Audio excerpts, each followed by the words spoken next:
तो welcome to my channel दोस्तों, फिर से मैं लेके आ चुका हूँ अकाउंटेंसी का प्रैक्टिस पेपर। जैसे मैंने बोला था कंप्लीट सॉल्यूशन यानी वन शॉट होने वाला है, जिसके अंदर दोस्त मैं प्रॉपर आपको टोटल आपको एक प्रॉपर प्रैक्टिस पेपर जिसे कहते हैं विद सॉल्यूशन, जो कि आप पेपर से एक दिन पहले देखना चाहते हो पेपर देख लो, 2 दिन बाद पेपर है कोई दिक्कत नहीं है, चाहे 1 हफ्ते बाद, आपको इससे कुछ ना कुछ क्या मिलेगा, एक आइडिया मिल जाएगा जो कि आपको पास कराने में क्या करेगा दोस्त, प्लस मतलब फायदा दे देगा। आगे बात समझ।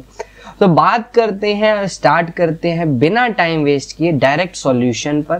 ठीक है, तो जितना मेरे जैसे हो सके मैंने पीडीएफ, आप देख पा रहे हो पीडीएफ बना के बच्चों से पेपर लेके आया हूँ। ठीक है, अब सेक्शन वाइज पेपर सॉल्व करेंगे। हमें पता है कुछ एमसीक्यू क्वेश्चंस होंगे और कुछ प्रैक्टिकल, और कुछ क्वेश्चंस मैं बताऊंगा गारंटी के साथ। ना आए पेपर में तो यार चैनल को अनसब्सक्राइब करके चले जाना, इस चीज की मैं गारंटी देता हूं आपको। ठीक है दोस्त, तो बने रहे वीडियो में। स्टार्ट करते हैं। क्वेश्चन है पहला, the art of recording all business transaction in a systematic manner in a set of books is called. यानी चीजों को प्रॉपर वे में अच्छे तरीके से सिस्टमैटिक वे में रिकॉर्ड करने को, प्रोसेस को क्या हम अकाउंटिंग कहते हैं, क्या बुक कीपिंग कहते हैं, क्या लेजर कहते हैं? None of this. 4 ऑप्शन है, एक ऑप्शन ऑब्वियस ही बात है क्या होगा, करेक्ट होगा। आपको क्या लगता है, आपकी क्या राय, जरूर कमेंट करके बताएं। एक बात हमें समझ आती है, नन ऑफ दिस तो होगा नहीं, लेजर का तो यहाँ पर कोई काम नहीं है। अब यहाँ जो आंसर आएगा एक अकाउंटिंग हो सकता है तो बुक कीपिंग। जो करेक्ट आंसर है वो दैट इज दोस्तों बुक कीपिंग। बहुत बच्चे इसका अकाउंटिंग करके आते हैं, जैसे जिस बच्चे का पेपर है उसने भी अकाउंटिंग गलती से टिक कर रखा है, तो ध्यान रखना हाँ बुक कीपिंग होता है, क्योंकि बुक कीपिंग के अंदर आपको प्रॉपर हमारे चैनल पे मिल जाएंगे इसके प्रॉपर क्या प्रैक्टिस के प्रॉपर वीडियोस कैसे कैसे पढ़ाए गए। बुक कीपिंग के अंदर आपको एक शॉर्ट मेथड यानी एक शॉर्ट चीज कराई गई थी, क्या याद करो,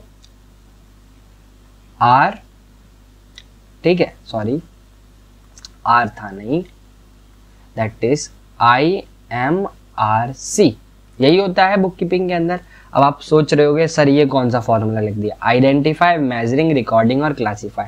चेक करो जो रिकॉर्डिंग पार्ट है वो किसके अंदर करते हैं, जर्नल, और ये 4 चीज हम किसके अंदर कर रहे होते हैं, बुक कीपिंग में। यहाँ पर यही बात की गई है, रिकॉर्डिंग का प्रॉपर प्रोसीजर किसके अंदर आता है, वो बुक कीपिंग के अंदर आता है। अकाउंटिंग के अंदर हम रिकॉर्ड करने के साथ चीजों को एनालाइज, प्रॉफिट एंड लॉस बहुत कुछ करते हैं, तो इस चीज को ध्यान रखना। क्योंकि बच्चों के यहाँ पर अगर मैं बात करूं, ये चैनल बेसिकली बनाने का मेन कंसेप्ट आपके क्लियर करना, क्योंकि बहुत बच्चों को बस छूटते ही मेरे पर 101% जो पेपर देख रहा होगा, आप ए ऑप्शन सोच रहे होगे, एक टिक कर दें, बट ए नहीं होगा, ध्यान रखना। अगला क्वेश्चन है, कैश, गुड्स और asset invested bye proprietor in the business for earning profit is called. यानी जब कोई ओनर अपने बिजनेस में क्या करता है, इन्वेस्टमेंट करता है, तो इस इन्वेस्टेड अमाउंट को हम किसके नाम से जानते हैं, ये तो बेटा आपको पता होगा, आई नो आप सबको पता होगा, दैट इज कैपिटल। ठीक है बच्चे, कोई डाउट, कोई भी परेशानी कमेंट करके बताओ यार, हम आपकी दूर करेंगे कमी। ठीक है, अगला कह रहा था सम ऑफ लायबिलिटी एंड कैपिटल। आपने एक चैप्टर प्रॉपर पढ़ा होगा अकाउंटिंग इक्वेशन, जहां पर आपने पढ़ते हो कि जो असेट है मेरी वो दोस्त लायबिलिटी प्लस कैपिटल के बराबर होती है। यहाँ पर आपको कह रहा है the sum of liability and capital equals to asset हो जाएगा। यहाँ ऑप्शन डी आप क्या कर लें, टिक कर लें। बहुत सिंपल सा क्वेश्चन है, मेन है आपके कंसेप्ट अगर क्लियर होंगे चीजें तो आपको प्रॉपर क्या मिल जाएगा, आइडिया। प्लस कंसेप्ट अगर क्लियर करना चाहते हो और एक दिन पहले आप, जैसे बच्चों के लिए मैंने वन शॉट तैयार करी थी बहुत पहले, 1 साल पहले बनाया था ये वन शॉट, आपको आई बटन पे मिल जाएगा, जाके देख लो। 101% खुद कमेंट करके बताओगे, खुद बोल के जाओगे sir best ever one shot video है, चेक कर लेना जरूर, चैनल पे विजिट करके देख लेना और आई बटन में मिल जाएगा। ठीक है, 4th का क्वेश्चन क्या कह रहा है, meaning of credibility of going concern. Going concern का मतलब क्या होता है, ये एजम्पशन कहती है कि मेरा जो बिजनेस है वो क्या होना चाहिए, कॉन्टिन्यूटी की बात करता है। सिंपल कॉन्टिन्यूटी यानी बिजनेस बेटा चलते रहना चाहिए आपका, यही तो कहता है going concern assumption state that the life of business is infinity. अगर आप डेफिनेशन की बात करें, यही सारी चीज उसमें बताई जाती है। ठीक है, next question is 5th, the entry which effect cash and bank column of triple column cash book. जो कि आपके कोर्स में नहीं है, बट ध्यान रखना जिसके क्या होते हैं मल्टीपल इफेक्ट्स होते हैं, उसे हम कंपाउंड एंट्री कहते हैं। क्योंकि कंपाउंड एंट्री वो एंट्री हो जाती है जो कि क्या करते हैं, एक ही चीज में क्या होते हैं 3-4 चीजें क्या करी जाती है, रिकॉर्ड करी जाती है। आगे बात समझ दोस्त, इस चीज को ध्यान रखना। अगला है जो ड्राइंग है, फॉल्स अंडर विच अकाउंट। जो ड्राइंग है दोस्त आपके हिसाब से क्या रियल है, नॉमिनल है या पर्सनल है, इसका कमेंट पे आपको मेरे को आंसर देना है। कमेंट करके आंसर बताइए जो ड्राइंग होगा रियल है, पर्सनल है, नॉमिनल है। ठीक है, चलो एक और आसानी कर देता हूँ, रियल तो नहीं है इतना मैं बता देता हूँ, ए या सी में से आंसर है। कमेंट करके जरूर बताएंगे, जरूर। ठीक है भाई, जरूर बताना है। 7th क्वेश्चन है, ठीक है, क्या कह रहा है, cash purchase of goods is recorded in. जो कैश परचेज करते हो किस में रिकॉर्ड किया जाता है। गलती से परचेज बुक में टिक मत कर देना, पहले ही बता रहा हूं मैं। अगर आपने सोचा यही है तो बिल्कुल गलत हो, ध्यान रखना। परचेज बुक आंसर नहीं है, ना तो सेल्स बुक।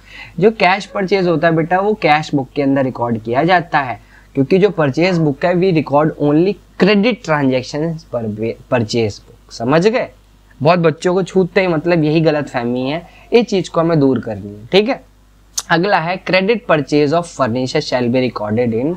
कहाँ रिकॉर्ड किया जाएगा, क्रेडिट क्या खरीद रहे हो आप, फर्नीचर खरीद रहे हो, तो आपके हिसाब से कहाँ जाना चाहिए, credit purchase of furniture shall be recorded in. अब यहाँ पर आप देखो क्रेडिट परचेज हो रहा है, तो ये कहाँ पर जाएगा बेटा, ये परचेज बुक के अंदर रिकॉर्ड किया जाएगा, कैश में नहीं जाएगा, और जर्नल बुक के अंदर भी नहीं जाएगा। ठीक है, इस चीज को ध्यान रखो।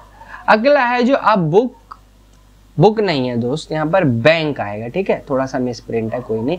बैंक रिकंसिलिएशन स्टेटमेंट, जिसे हम शॉर्ट में BRS के नाम से जानते हैं, वो कौन बनाता है।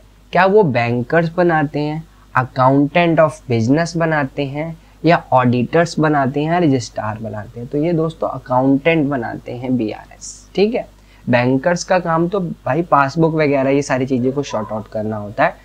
अकाउंटेंट का काम होता है जो हमारी बीच में मिस्टेक्स हुई हैं उनको सेटल करना। ठीक है, लास्ट और आखिरी MCQ क्वेश्चन है, इसके बाद बड़े बड़े थ्योरेटिकल क्वेश्चन आ जाते हैं। Trade discount recorded in. कहाँ रिकॉर्ड किया जाता है ट्रेड डिस्काउंट को, सोचो। अब भाई आप ध्यान रखना, ट्रेड डिस्काउंट को TD यानी कहीं रिकॉर्ड नहीं किया जाता। नन ऑफ दीज आंसर है, ध्यान रखना। हम कभी भी TD यानी ट्रेड डिस्काउंट को रिकॉर्ड नहीं करते बच्चे, ध्यान समझ के रिकॉर्ड नहीं करते, लिख लेना, दिमाग में सेट कर लेना। ठीक है, इसके बाद कुछ थ्योरी के क्वेश्चंस हैं, वो ध्यान से समझेंगे। इसके बाद है थोड़ा सा आगे पीछे हो गया PDF, तो देखना क्या कह रहा है। 11th क्वेश्चन है, give 3 difference between cash basis and accrual basis. ये क्वेश्चन बेटा मेरे से मैं तो कह रहा हूँ लिख के रख लो, वेरी इंपॉर्टेंट क्वेश्चन है, जैसे मैंने बताया आएगा ही आएगा। ठीक है, इसको टिक कर लो।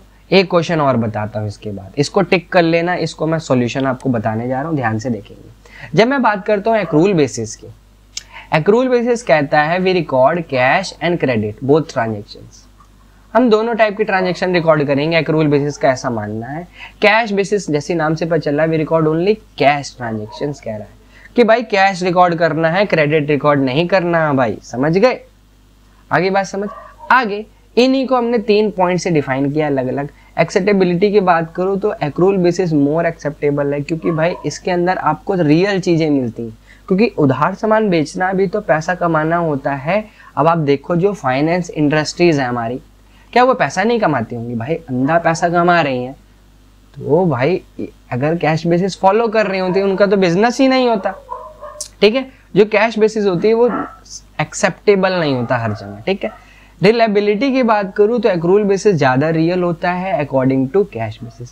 सुटेबल की बात करूं तो ये लार्ज कॉर्पोरेशन यानी लार्ज फर्म के लिए होता है, और ये स्मॉल फर्म के लिए। छोटे छोटे पॉइंट से आप क्या कर सकते हो, डिफाइन कर सकते हो। ठीक है, अब सेकंड क्वेश्चन सुन लो जो कि वेरी इंपॉर्टेंट है। सेकंड क्वेश्चन जो कि बहुत ही इंपॉर्टेंट आएगा, वो आएगा बेटा, ध्यान से सुन लेना। आप sales book, purchase book, sales return book और परचेज रिटर्न बुक, ये जो 4 बुक है इसको कर लो। 6 नंबर आपको ना मिले तब बताना मेरे को, चाहे आप प्राइवेट स्कूल में हो चाहे गवर्नमेंट स्कूल में हो, ये टॉपिक को कर लेना।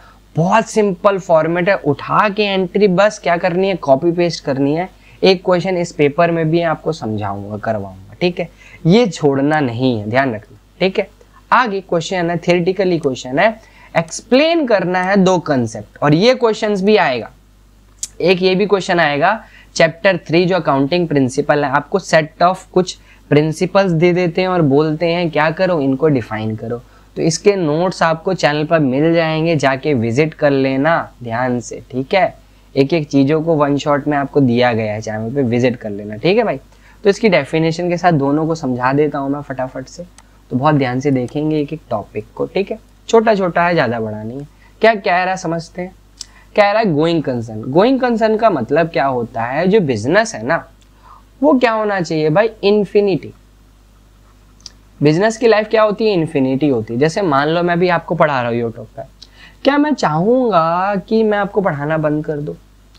As a teacher, as a educator अगर मैं बात करूं, मेरा काम है कि आपको मैं टीच करूं, फ्री में सर्विस प्रोवाइड करूं जितना मेरे से हो सकता है, जितना अकाउंटेंसी में आपको अच्छे से आपका इंटरेस्ट जगा सकता हो वो करता रहो। क्या मैं चाहूंगा ये बंद हो जाए? नहीं ना। यही कहता है गोइंग कंसर्न अजम्पशन। ये कहता है going concern concept is one of the basic principle accounting that state that the accounting statement are formulated so that the company not to bankrupt, liquidated for the foreseen future, which generally is for 12 months. It is important to function of business as it makes very clear how a business should manage its expense or commitments to ensure its resource or efficient management या manage effectively। मतलब क्या है, जो life है business की उसको हमें कभी फिक्स नहीं करना। भाई मेरे को क्या पता जो मेरा बिजनेस है 2 साल के लिए चलेगा, 3 साल के लिए चलेगा, 10 साल के चलेगा। As a owner, as a proprietor we will assume कि our business shall be continue its operation year after year. भाई चलते रहना चाहिए, यही तो हम चाहते हैं, तो इस चीज को ध्यान रखना, ठीक है। अगला आता है मैचिंग प्रिंसिपल। ये मैचिंग प्रिंसिपल कहता है जो मेरा रेवेन्यू है मेरे एक्सपेंस से मैच होना चाहिए। अब आपके सर दिमाग में बच्चों क्वेश्चन आ रहा होगा, सर रेवेन्यू कैसे एक्सपेंस के बराबर होना चाहिए? मतलब कि भाई जो रेवेन्यू है इतना तो मैं जनरेट कर लूं ताकि एक्सपेंस के बराबर हो जाए। अरे ये बात समझ, इसी चीज को हमने डिफाइन कर रखा है। बाकी अगर आप अपने वर्ड्स में लिखना चाहते हो मोस्ट वेलकम है, आप कर सकते हो, ठीक है। अगला आ गया क्वेश्चन, इसको बहुत ध्यान से समझेंगे। क्वेश्चन है भाई प्रिपेयर अकाउंटिंग इक्वेशन बनाएंगे बैलेंस शीट, क्योंकि बहुत बच्चों के कोर्स में नहीं आ रही तो हम इसको अभी नहीं करेंगे, क्योंकि टर्म 2 में तो यार बैलेंस शीट करनी है। सिंपल सा फॉर्मेट है, तो देख लेते हैं भाई कैसे बनाया जाता है अकाउंटिंग इक्वेशन। तो फटाफट से मैं आ जाता हूं अपने व्हाइट बोर्ड पे, आ गया मैं, ये रहा हमारी स्क्रीन। चलो स्टार्ट करते हैं फटाफट से। क्या बनाना, फॉर्मेट बना लें अकाउंटिंग इक्वेशन का बच्चे। तो टॉप में लिख दो सारे, आप भी कॉपी लेके बैठो कि आप भी साथ में मेरे करो अकाउंटिंग इक्वेशन, ठीक है। तो बहुत छोटा सा फॉर्मेट बना रहा हूं, ज्यादा बड़ा नहीं, ठीक है। पहला कॉलम आता है बेटा सीरियल नंबर, नेक्स्ट कॉलम आता है पर्टिकुलर्स कह लो या ट्रांजैक्शंस कह लो। देन आपको एक फॉर्मूला राइट करना होता है कि एसेट इक्वल्स टू में लायबिलिटी प्लस कैपिटल। इसको क्लोज करो बच्चा, ये मेरा फॉर्मेट रेडी। और एक छोटा सा और कॉलम बनाया जाता है, कुछ बुक्स में होता है कुछ में नहीं होता, बट हमें बनाना होता है, ठीक है। अब एक एक करके हम पढ़ेंगे एंट्री और करते हैं पोस्टिंग। तो हेल्प करना मेरी, आपको अगर आता है। Ram started business with cash 20,000, 30,000 का फर्नीचर और 80,000 का क्या है, गुड्स है। तो अगर आप देखो ये सारा इन्वेस्ट किया, दैट इज माई कैपिटल। 80 और 3 कितना हो गया, 1,10,000 में 20, 1,00,000 कितना कितना जल्दी बताओ, 1,30,000 हो गया। यानी मेरी कैपिटल 1,30,000 की होगी, इतना मेरे को समझ आता है। अब मेरे को इस कैपिटल को बताना है कि भाई कैपिटल कैसे कैसे। तो यहाँ पर मैं बताऊंगा कैश भी है मेरे पास, स्टॉक भी है मेरे पास, as well as we have furniture. और यहाँ पर पहला लिख दूंगा Ram started business, that's it. हमें शॉर्ट में लिखना होता है, दैट्स इट, और ज्यादा आपको सारी डिटेल लिखने की जरूरत नहीं है। अब यहाँ पर लिख दो कितना कितना अमाउंट है भाई, कैश 20,000 है तो लिख दो 20,000 भाई, ठीक है। Stock 30,000 and furniture we have 80,000, that's it. ये मेरी पहली ट्रांजैक्शन होगी। अब अगली पढ़ते हैं, क्वेश्चन आपको समझ आएगी, इसके बाद तो कुछ नहीं रह जाता। क्या कह रहा है, 50% of goods sold at 50% profit and 50% received in cash यानी गुड्स का अमाउंट, सॉरी मैंने उल्टा लिख दिया, गुड्स हैं 80,000 के बेटा, कोई नहीं आगे पीछे कर दो, कोई दिक्कत नहीं है। गुड्स लिख लेंगे 80,000 और ये 30,000। अब इसने क्वेश्चन ने बोला क्या है, ध्यान से समझना, कह रहा है 50% ऑफ गुड्स, यानी 80,000 का 50%, 40,000 की चीज को मैंने 50% प्रॉफिट में बेचा है और जो पैसा था हाफ मिल गया और हाफ लेना बाकी है। अब बहुत ध्यान से समझेंगे, बहुत ध्यान से। पहला, सेकंड लिखेंगे आप सोल्ड गुड्स, पहले ये लिखना जरूरी है। आपने जो सामान बेचा है कितने का बेचा है बेटा, मैं कलर चेंज कर लेता हूं ताकि आपको पता चल जाए। जितने का सामान बेचा उतना स्टॉक कम कर दूंगा मैं, क्लियर है। और ये ब्रैकेट यूज कर रहा हूं, इसका मतलब है माइनस। आपको बोला गया क्वेश्चन में 40,000 रुपये आपने 50% क्या कमाया बेटा, प्रॉफिट। इट मीन्स अगर आप निकालना चाहो तो 20% आपने क्या करा होगा बेटा, प्रॉफिट कमाया होगा। यानी आपको उस पर्सन से 20%, वो 50 और ये, यानी टोटल 60 लेना था, जिसमें से बोला गया आधा मिल गया, 30,000 मिल गया, प्लस कितना मिलना बाकी है। जो मिलना बाकी होता है वो तो मेरा डेटर में चला जाएगा 30,000। आगे बात समझ, इतना अधूरा है भी काम। प्लस हमने जो प्रॉफिट कमाया है 20,000, वो कहाँ जाएगा, कैपिटल में। इस चीज को ध्यान रखना। अब हमें पता चल जाएगा हमने सही करा है कि नहीं। कैसे, आपको यहाँ पर एक लाइन ड्रॉ कर लेनी है और लिख देना है न्यू इक्वेशन। न्यू इक्वेशन आपको बता देगा कि सही है कि नहीं। इसको ऐड करो, 50,000, 40 बचा, स्टॉक फर्नीचर में कोई चेंज नहीं, 30 का 30,000 लेना बाकी है, ठीक है बेटा। लायबिलिटी में कोई फर्क नहीं, कैपिटल मेरी 1.5 लाख की होगी। अब आप चेक कर लो क्या LHS RHS के इक्वल है कि नहीं। अगर आप 40 और 60 जोड़ोगे 1 लाख में 50, 1.5 लाख के इक्वल है, यानी बिल्कुल सही करा है मैंने, ठीक है।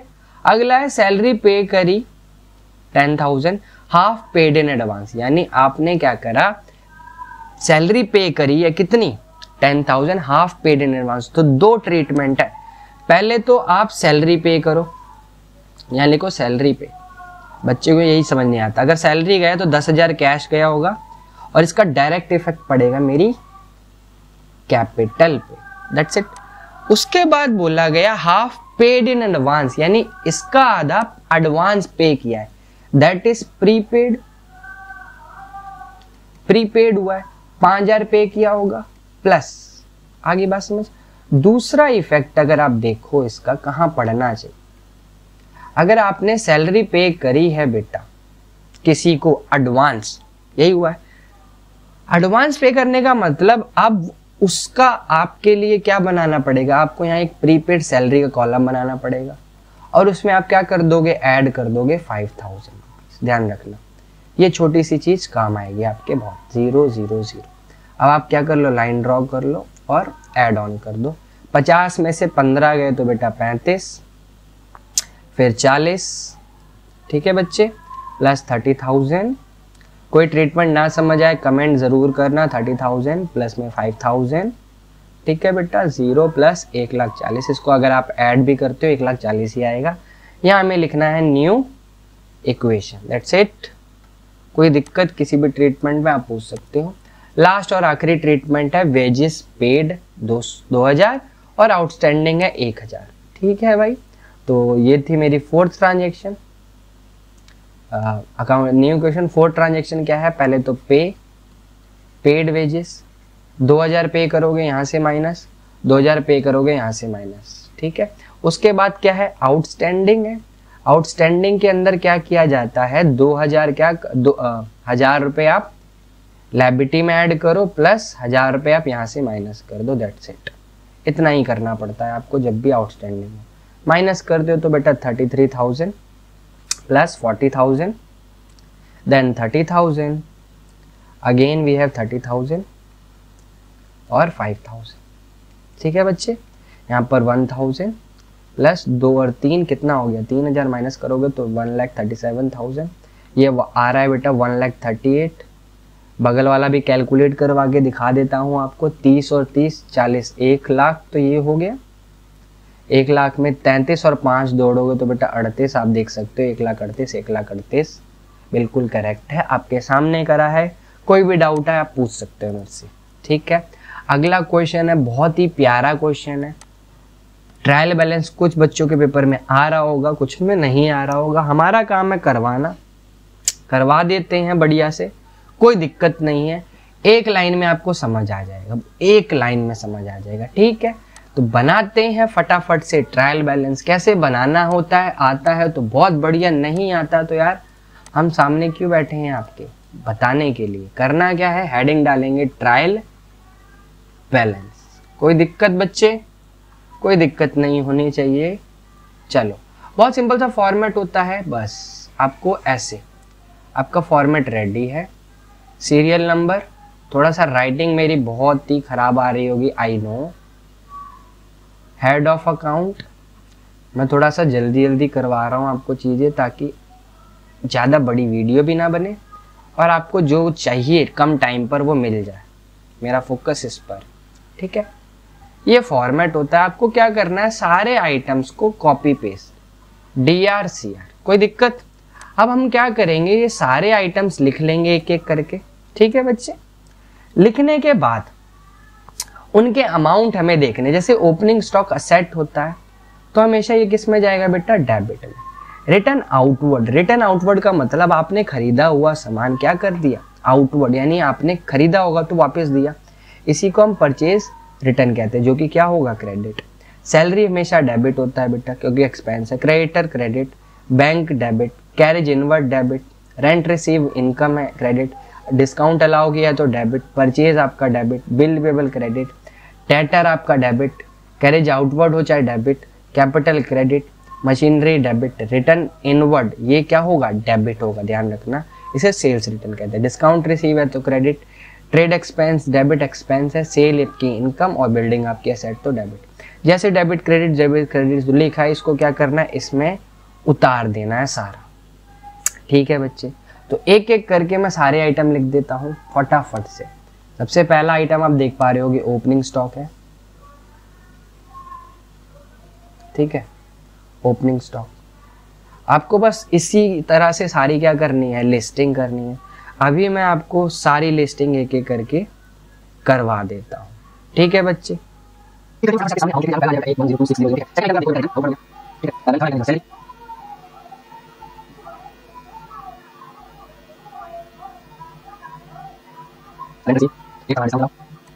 मैं परचेज को बचा देन ये मान लीजिए इसलिए एक्शन फॉर्मेट करते हैं, ठीक है। 11 12 13 14 15, ठीक है। Letter carriage capital machinery sales return discount receive. से मैं बेटा टोटल करके देख लेते हैं क्या टोटल आने वाला है, जो कि हमें पता चल जाएगा हमारा आंसर सही है कि नहीं। तो कैलकुलेशन करते हैं, आप लोग भी करें, मैं भी करता हूँ, दोनों एक साथ करेंगे, ठीक है। डेबिट वाला जोड़ रहा हूँ पहले मैं, प्लस में 84,000, ठीक है।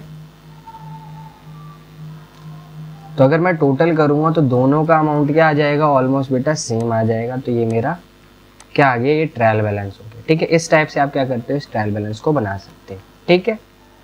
अगला क्वेश्चन है, बहुत ध्यान से देखेंगे, बहुत ही प्यारा क्वेश्चन है और सिंपल सा क्वेश्चन है। ये क्वेश्चन है बेटा आपका सेल्स रिटर्न बुक का। जैसे मैंने बताया परचेज सेल्स कुछ ना कुछ तो देते हैं।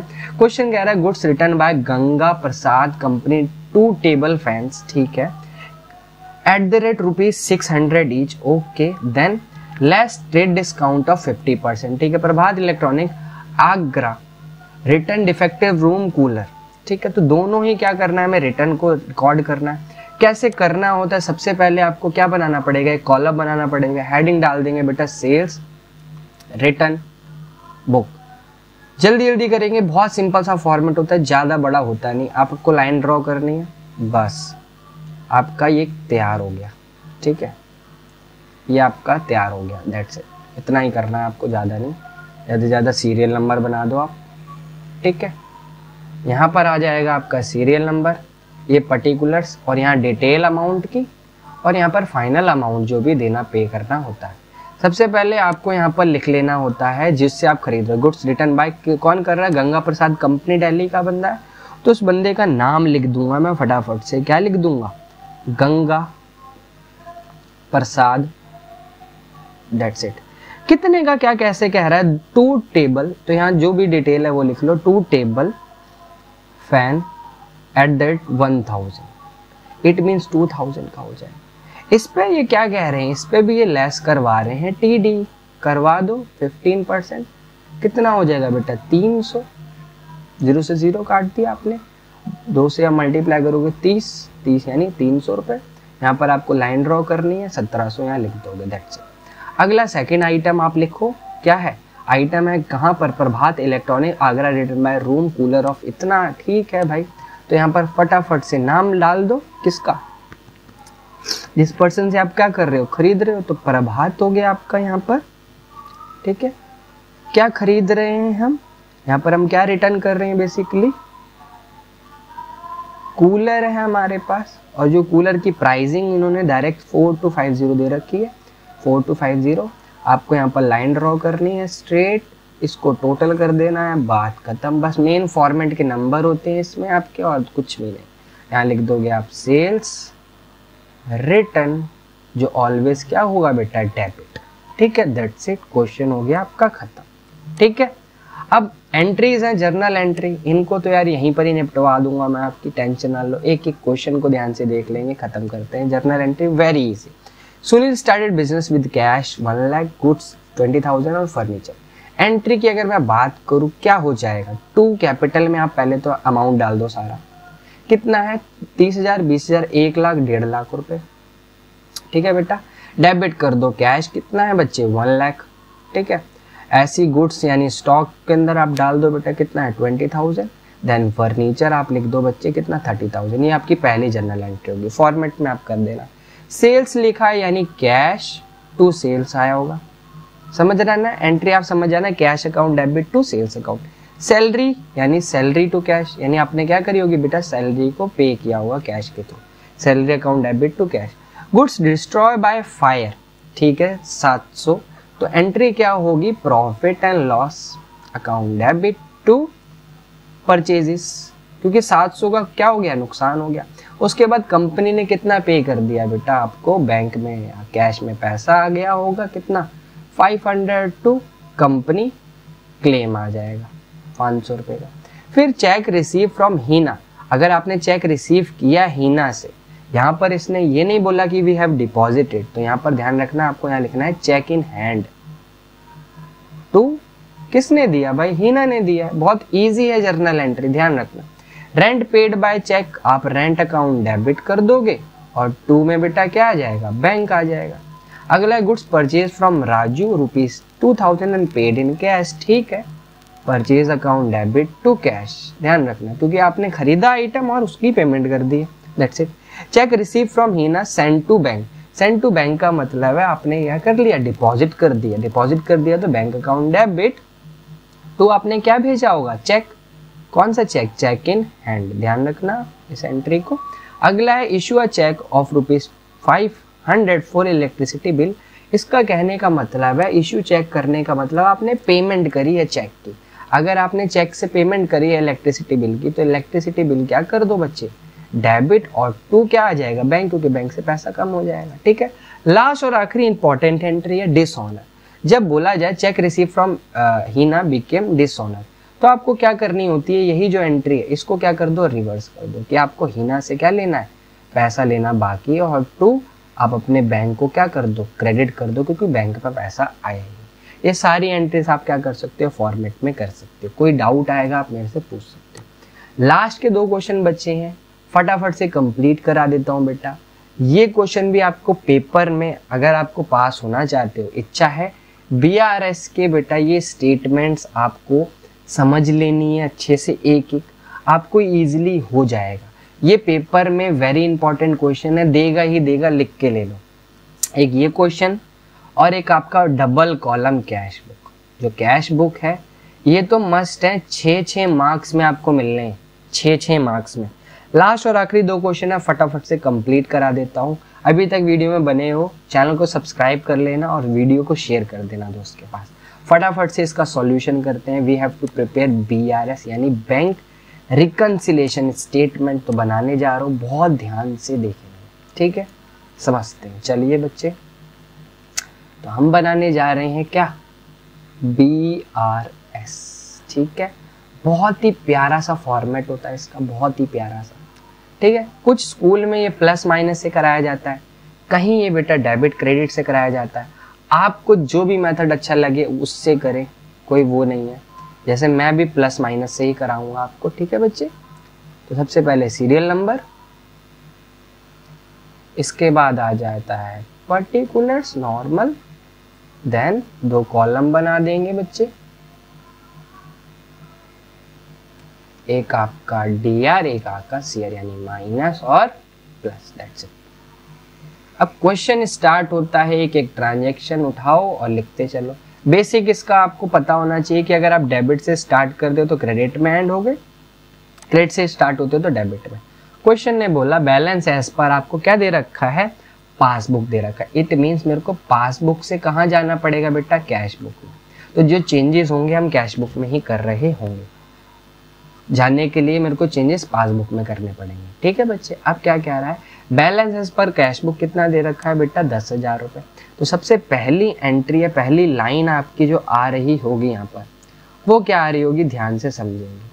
सबसे पहले आपको लिख देना है यहाँ पर पहला नहीं, अभी लिखना है only balance as per passbook, और ये जो अमाउंट जाएगा बेटा ये एज अ पॉजिटिव स्टार्ट करें तो 10,000 से। इसके बाद हम एंट्री कॉपी पेस्ट करते जाएंगे, ठीक है। पहली entry, bank collected a cheque of ₹500 on behalf of Krishna but wrongly credited to Kishan account, यानी बैंक ने कलेक्ट किया एक चेक, किसके, कृष्णा के बिहाफ पे, बट उस चेक को उन्होंने कहां पर दे दिया, किशन को दे दिया। अब इसका क्या इफेक्ट पड़ा होगा, जब अगर कृष्णा का चेक मतलब कलेक्ट किया, हमने क्या करा होगा अपनी पासबुक में प्लस, और कैश बुक में हमें कोई पता नहीं है, बट प्लस किया, मेरा कैश बुक में तो कोई इफेक्ट ही नहीं पड़ा। इफेक्ट नहीं पड़ा तो मेरे को क्या करना है, अकॉर्डिंग चलना है। तो मेरे को इस चीज को क्या करना पड़ेगा, भाई उन्होंने गलत कर दी, किसी दूसरे में पैसे डाल दिए, हमें तो अपने 500 रुपये क्या करने पड़ेंगे, रिटर्न। तो 500 रुपये यहाँ पर मैं लिख दूंगा और यहाँ पर अपनी पूरी कॉपी पेस्ट कर दोगे ट्रांजेक्शन, ठीक है बच्चे। ये चीज को ध्यान रखना, क्या कैसे कराया जा रहा है एक एक अमाउंट को, ठीक है भाई। अगला क्वेश्चन पढ़ेंगे कि bank recorded a cash deposit of this as this. यहाँ पर आप देख पा रहे हो कितने का चेंज है, 9 का, यानी था कितने का अमाउंट, इतने का, रिकॉर्ड कितने का कर दिया, 9 का, यानी 9 रुपये ज़्यादा कर दिए। तो क्या कर दो बच्चे, 9 रुपये कम कर दो। सेकंड, आप क्या करो, पूरी ट्रांजेक्शन लिखो शॉर्ट में और 9 रुपये कम कर दिया मैंने, ठीक है बच्चे, ध्यान रखेंगे। अगला क्या कह रहा है, withdraw column of passbook undercast है। अगर कोई चीज़ अंडर कास्ट है, ठीक है, तो उसको क्या कर दो, अंडर कास्ट का मतलब कम है, उसको क्या कर दो, बढ़ा दो। तो बढ़ा देते हैं, क्या कर दोगे आप, तीसरा अमाउंट पूरा एज इट इज लिख के उसको क्या कर दो, बढ़ा दोगे, जो कि क्रेडिट में जाए, ठीक है बच्चे। अगला जो दे रखा है, credit balance of 500 on a pages of passbook was recorded on page 11 as a debit balance. अब इस ट्रांजेक्शन को ध्यान रखना, इस ट्रांजेक्शन को हमें रिकॉर्ड कैसे करना है, समझिए। हमारा जो पेजेस 1500 का अमाउंट था, इसको हमने 11 पेजेस में डेबिट कर दिया। तो इस ट्रांजेक्शन को ध्यान रखना, हमें कोई भी चेंज या इफेक्ट नहीं करना है इसके लिए, ठीक है। लास्ट है पेमेंट ऑफ चेक का बेटा, कितने का, 350, जो कि अपने पासबुक में ट्वाइस, दुगना रिकॉर्ड कर दिया। तो भाई क्या कर दो, इसकी एंट्री इफेक्ट क्या चली जाएगी, अपने पॉजिटिव में यानी प्लस में चली जाएगी। मेरे को कैश बुक के हिसाब से चलना है क्योंकि, ठीक है।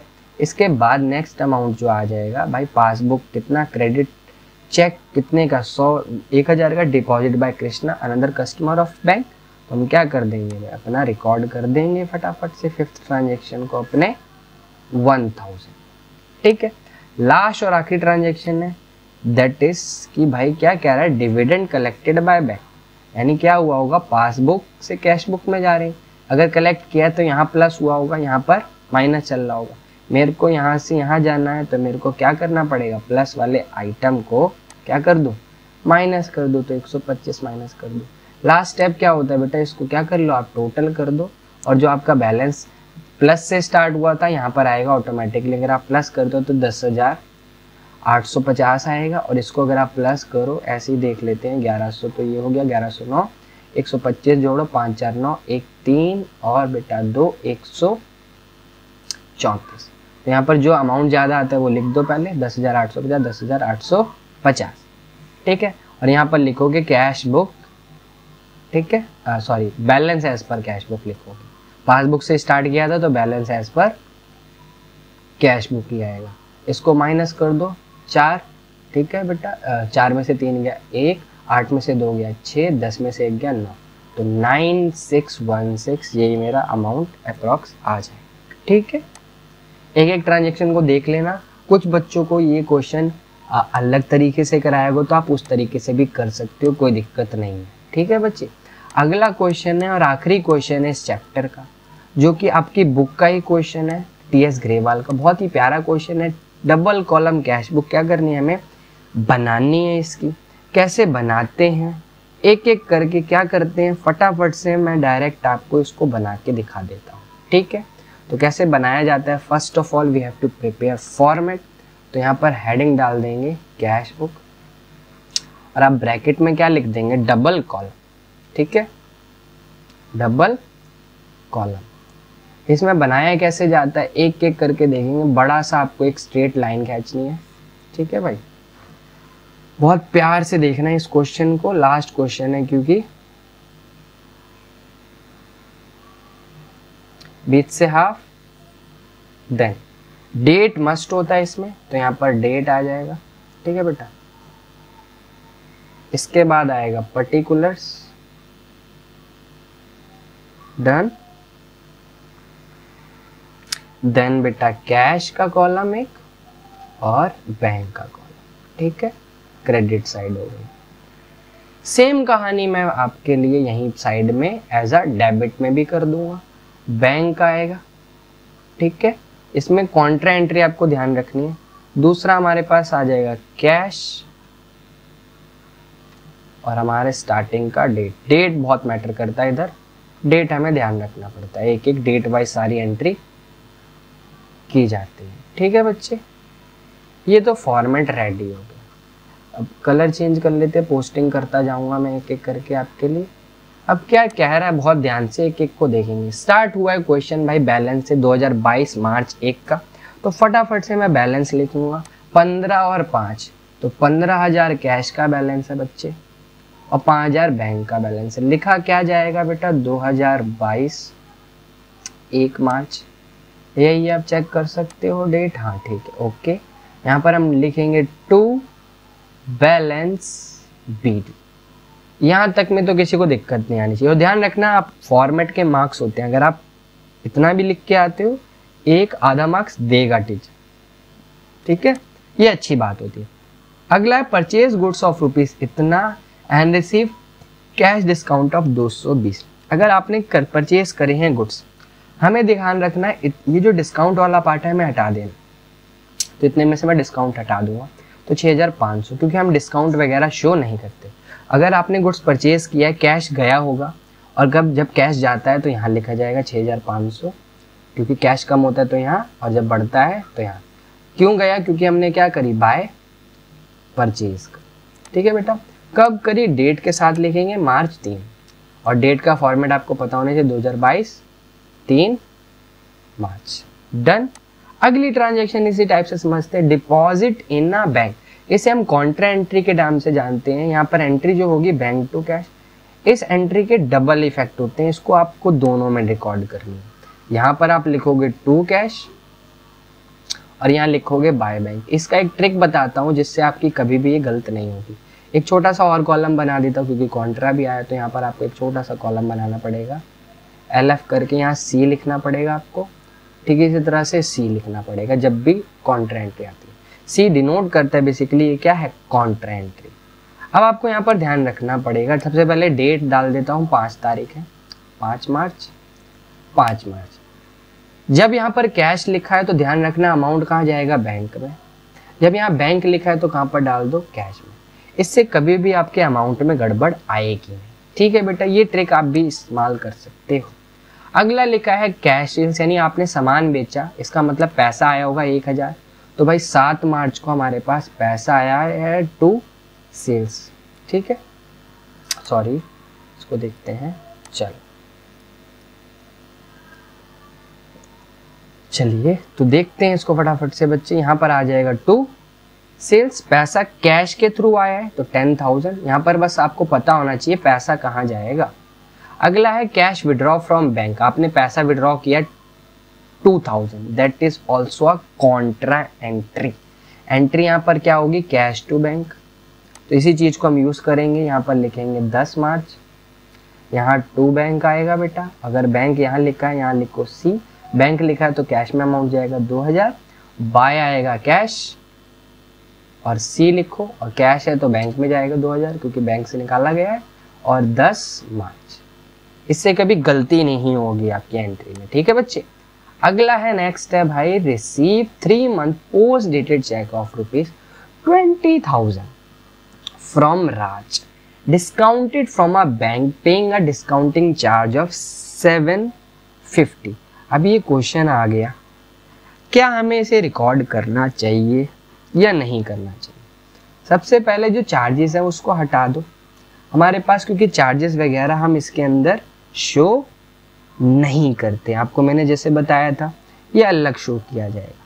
तो यहाँ पर जो हमारा अमाउंट आएगा 19,000, ठीक है, 19,250 आ गया, कोई दिक्कत है। अब 19,250 आ गया, ये क्या है, आपने डिस्काउंट कराया है और ये हमारे पास चेक है। तो मेरे बैंक में पैसा आया होगा 15 मार्च, क्या आया होगा 15 मार्च, और 2 लिख दोगे आप cheque in hand, cheque in hand, ठीक है। अमाउंट ये जाएगा कहाँ पर, बैंक में 19,250 रुपये, ठीक है, ध्यान रखना। अगला अमाउंट है भाई, आपने रिसीव करा a cheque from Deepak 5,000, not banked बोला, अलाउ और डिस्काउंट नहीं लेना। नॉट बैंक्ड का मतलब है ये चेक है आपके हाथों में है, ये cheque, that is cheque in hand बोला जाएगा। अब ये चेक इन हैंड ही बोला जाएगा। नेक्स्ट, इस एंट्री को हम पोस्ट कहाँ कर रहे होंगे, नेक्स्ट में। इसने बोला cheque receive from Deepak are deposit into bank, यानी भाई दीपक का चेक हमने क्या कर दिया, डिपॉजिट कर दिया। तो यहाँ पर मैं फाइनल एंट्री करूंगा 20 मार्च की, टू दीपक लिख दूंगा और लिख दूंगा उसके द्वारा चेक जो दिया गया, कितने का दिया गया बेटा, 5,000 का दिया, और 5,000 मेरे बैंक में चले जाएंगे। ये बेसिक चीजें हैं, इसको ध्यान रखना आप लोग, यही क्वेश्चन को गलती कराएंगे, ध्यान रखना, ये इसलिए मैं बार बार रिपीट कर रहा हूँ, ठीक है। आगे इसी टाइप से कुछ और ट्रांजेक्शन है।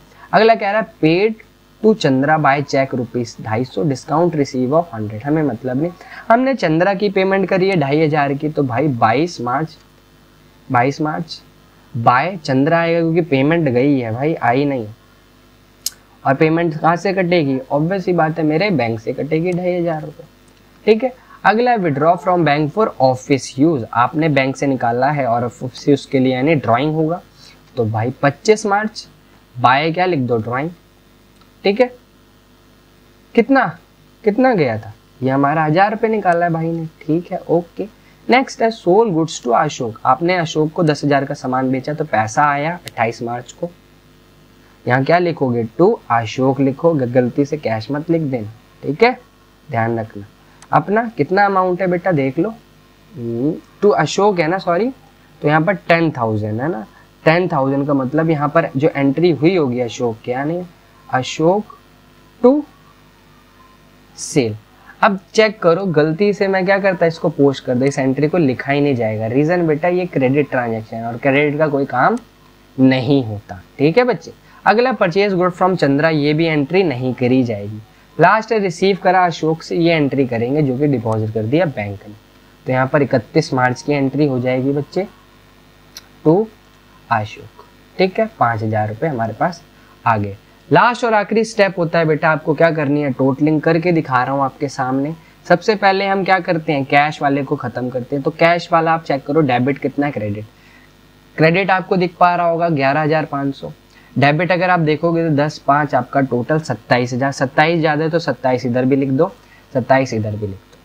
कमी कितने की आ रही है बेटा, आप माइनस करोगे तो 15,500, और क्या लिखा जाता है, बाय बैलेंस सीड, ये बेसिक पता होना चाहिए। और मंथ की लास्ट की डेट यानी 31 मार्च, क्योंकि इसी के नंबर होते हैं फॉर्मेट के, ठीक। इसी तरह से मैं क्या कर दूंगा बेटा, इसी तरह से मैं आपके लिए बैंक का भी टोटल करूंगा। बैंक अगर आप टोटल करते हो 39,250 आ रहा है, जो कि डेबिट वाला ही ज्यादा है, जो ज्यादा होता है उसको दोनों साइड लिख दो, और यहाँ पर बैलेंस करके आपका 33,750 अमाउंट आ जाएगा, दैट्स इट। ये आपका लास्ट और आखिरी क्वेश्चन था इस पार्ट का। 1 डेढ़ घंटे की आई थिंक वीडियो हो गई है, इसको आप जरूर ध्यान से कर लें कंप्लीट। आई होप आपको चीजें समझ आई होंगी। ऐसी वीडियोस के लिए यार चैनल को सब्सक्राइब कर लेना। Keep learning and keep watching CY Concept। Bye and take.